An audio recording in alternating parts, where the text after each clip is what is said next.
Partiamo da Anson. Christopher Pike è un capitano molto diverso da Kirk perché guida il suo equipaggio sapendo già che avrà un destino tragico, no? E io voglio chiedere come si costruisce un personaggio che convive con una tragedia inevitabile. Yeah, it's a fair question.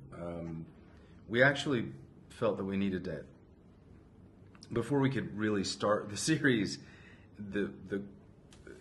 we had to tackle the question of how do you find meaning in a life that has an established third act? And really, the answer to that question is coming to an understanding that the journey is the destination, right? And having Pike, so Pike has been relearning that lesson over and over again in a variety of ways. And coming into season 4, what's interesting is that that question suddenly has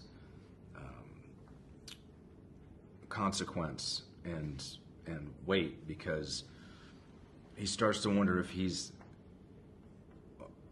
holding on in a way that is affecting the people around him. So it becomes quite an issue in season 4, I think. Rebecca, Numero Uno è considerato uno dei personaggi più misteriosi nell'universo di Star Trek. Volevo sapere cosa hai aggiunto a questo mistero. Good question and a difficult question to answer. Originally played by Majel Barrett Roddenberry in the original pilot that was let go, she only had 13 minutes of screen time, so it was interesting to be able to flesh out this character with not that much to go on. I believe it was Akiva Goldsman and Henry Alonso who decided to make her an Illyrian, which is the secret that she's been keeping all this time, not allowed within Starfleet. And I think it's her greatest shame that she's hiding this terrible secret and being protected by her captain, who knows her secret. So I think it's been quite an honor to expand the character, take artistic liberties with the character, find layers for the character, and finally get to see her be her authentic self and really take off. And I think in season 4 you get to really see her shine, and you see her in more of a leadership position and leading more missions and taking more action. And so it's one of the legacy characters where we don't know where she ends up. That is the mystery. So now that we have actually wrapped season 5, I do know where she continues. So it's been a very fun ride. Yeah. Ultima domanda per Celia. Uhura è sempre stato un personaggio che ha costruito dei ponti attraverso il linguaggio e la comunicazione.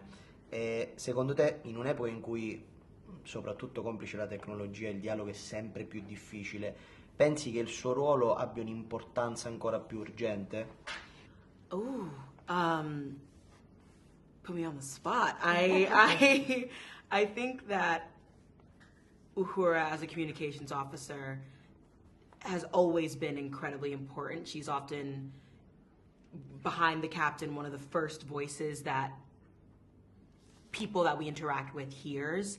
I think today the importance of building bridges cannot be understated, especially in Star Trek. Communication has always been something that I hold near and dear to my heart as a storyteller. I think communication, either verbal or physical or metaphysical, has always been a really important part of my life. And to play a character who also feels that same importance has been really liberating and exciting.